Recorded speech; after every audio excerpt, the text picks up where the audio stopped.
Hello friends, welcome to Defence Matrix. तो Russia Ukraine war में काफ़ी इंटरेस्टिंग इंसिडेंट हुआ है जहां पर एक यूक्रेनियन मिग 29 को शूट डाउन किया गया है। तो ये मिग 29 वोजनेसेंस एयरबेस में शूट डाउन किया गया था और इसको रशियन Su-35 से शूट डाउन किया गया है।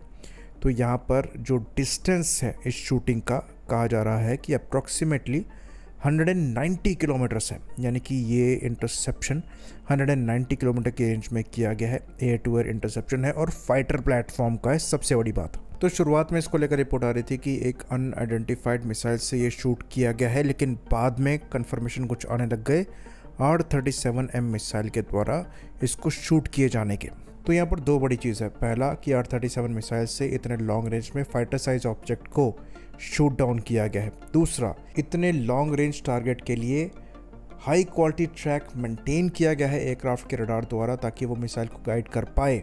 तो ये रडार की कैपेबिलिटी को भी शोकेस करता है। अब ये इंसिडेंट इंडिया के रिगार्ड में क्यों क्रूशल है, क्योंकि रिपोर्ट्स आ रही हैं कि अराउंड 300 के आसपास हम R-37M मिसाइल्स को प्रिक्योर कर रहे हैं करीबन $1.2 बिलियन की अमाउंट में, और ये हमारे Su-30 MKI फाइटर में लगेंगी जो कि पाकिस्तान द्वारा एक्वायर करी गई PL-15 को फिलहाल चैलेंज करेंगी कैपेबिलिटी वाइज। ऑफिशियली ये डील अभी कंफर्म नहीं करी गई है, पर इसको लेकर कुछ सवाल रेज किए गए थे स्पेशली स्वराज मैगजीन द्वारा, क्योंकि ये मिसाइल जो है ऑलमोस्ट कॉन्फ्लिक्ट के स्टार्ट से ही फायर करी जा रही हैं और कईयों ने लॉन्ग रेंज टारगेट को इंटरसेप्ट किया है, पर जो इंटरसेप्शन परसेंटेज है वो काफ़ी कम है।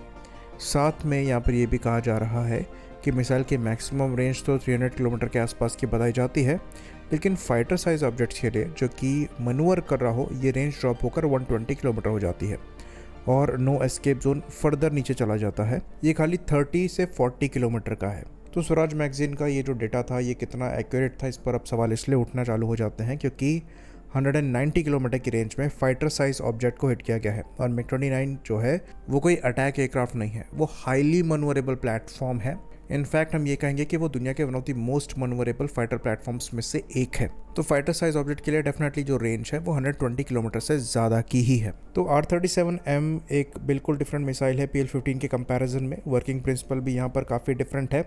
काफ़ी हैवी मिसाइल है, वज़न कहा जाता है कि 510 किलोग्राम का पहुंच जाता है और ये हाइपरसोनिक स्पीड में फ्लाई करती है। यूजुअली जो आपकी दूसरी एयर टू एयर मिसाइल्स हैं वो मैक 4 या 5 के बीच में ही फ्लाई करती हैं, वहीं पर यहाँ पर मैक 6 के ऊपर स्पीड चली जाती है, जिसकी वजह से जो एंटिसिपेशन टाइम है मिसाइल के अराइवल का ये ट्रिकी हो जाता है, जिसकी वजह से ज़्यादातर जो पायलट्स हैं जो कि डिफेंड कर रहे होते हैं इस मिसाइल के अगेंस्ट में वो चीज़ों को सही से एंटिसिपेट नहीं कर पाते हैं और इस मिसाइल का शिकार बन जाते हैं। तो पहले कहा जाता था कि फाइटर साइज ऑब्जेक्ट के लिए जो मैक्स रेंज है ये 150 किलोमीटर तक आपको मिलेगी डायरेक्ट शॉट प्रोफाइल में। वहीं पर क्रूज ग्लाइड प्रोफाइल को अगर आप इस्तेमाल करेंगे तो रेंज 400 किलोमीटर तक जा सकती है, जो कि एनिमी के एवैक्स के या फिर टैंकर्स के अगेंस्ट में क्रूशल साबित हो सकती है। लेकिन जो 190 किलोमीटर की रेंज में टारगेट हिट किया गया है, तो क्या ये लकी शॉट था जो कि क्रूज ग्लाइड प्रोफाइल में एग्जीक्यूट किया गया है या फिर ये डायरेक्ट शॉट था, इस पर सवाल है।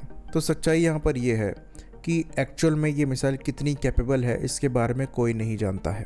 पब्लिक डेटा के हिसाब से जो इसकी एक्चुअल रेंज है, जो परफॉर्मेंस फिगर्स हैं, उनको एक्सपोर्ट वेरिएंट के हिसाब से आगे रखा गया है, जहाँ पर मैक्सिमम रेंज 200 किलोमीटर के आसपास की ही बताई जाती है।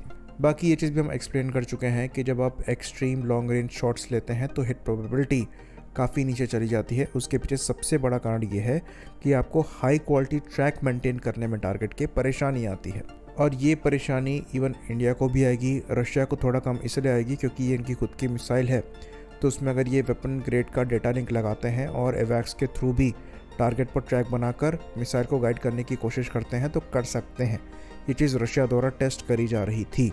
साथ में Su-35 खुद इरबिस ई रडार के साथ आता है, जो कि one of the strongest PESA radar है और ऑलमोस्ट 400 किलोमीटर की रेंज के ऊपर टारगेट्स को आइडेंटिफाई कर सकता है। साथ में यहाँ पर किल वेब भी बनाया जा सकता है, और ये चीज़ अगर इंडिया द्वारा R-37 एक्वायर करी जाएगी तो इंश्योर करना बहुत ज़्यादा ज़रूरी होगा कि हमारे वेपन ग्रेड के डेटा लिंक के साथ ये मिसाइल इंटीग्रेट हो पाए, तभी हम इसको लेकर लॉन्ग रेंज एक्सप्लोर कर पाएंगे। अदरवाइज़ अगर आप Su-30 MKI में जो फ़िलहाल रडार लगा है उसके साथ ऐसे लॉन्ग रेंज शॉट्स चाहते हैं तो वो एग्जीक्यूट करने में परेशानी आएगी।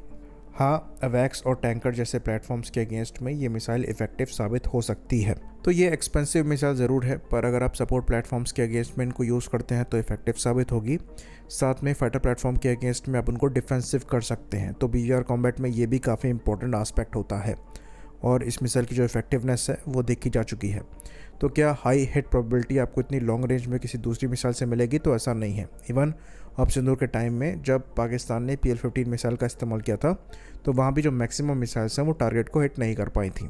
तो ये BVR कॉम्बैट में एक ड्रॉबैक होता है। ऑल्दो हिट प्रोबेबिलिटी जो है वो अब समय के साथ साथ बढ़ती चली जा रही है, क्योंकि मिसाइल में टेक्नोलॉजी ज़्यादा बेहतर हम यूज़ कर रहे हैं और क्योंकि अब मल्टीपल सेंसर्स कॉन्फ्लिक्ट में इन्वॉल्व होते हैं तो हाई क्वालिटी टारगेट पर ट्रैक बना के रखा जा सकता है, जो कि मिसाइल को ज़्यादा बेहतर टारगेट ट्रैकिंग की कैपेबिलिटी प्रोवाइड कराता है, जिससे इंटरसेप्शन की प्रोबेबिलिटी भी बढ़ जाती है। तो ये मिसाइल आप अस्त्र मार्क 2 के पैरेलल में भी यूज़ कर सकते हैं, जैसे कि रशिया द्वारा R-77M के साथ में R-37 का इस्तेमाल किया जा रहा है। पर इसको इफेक्टिव बनाने के लिए इंडिया को ये ज़रूर इंश्योर करना पड़ेगा कि इसमें इंडियन वेपन डेटा लिंक लगे, ताकि रफाल जैसा प्लेटफॉर्म भी अगर इन मिसाइल्स को गाइडेंस प्रोवाइड कराना चाहे तो करा पाए, क्योंकि रशिया के केस में भी यही काम कर रहा है। आई होप इन्फॉर्मेशन यहाँ पर क्लियर रही हो। इसी बात पर इस वीडियो को हम ख़त्म करेंगे। लाइक करिए, सब्सक्राइब करिए। जय हिंद।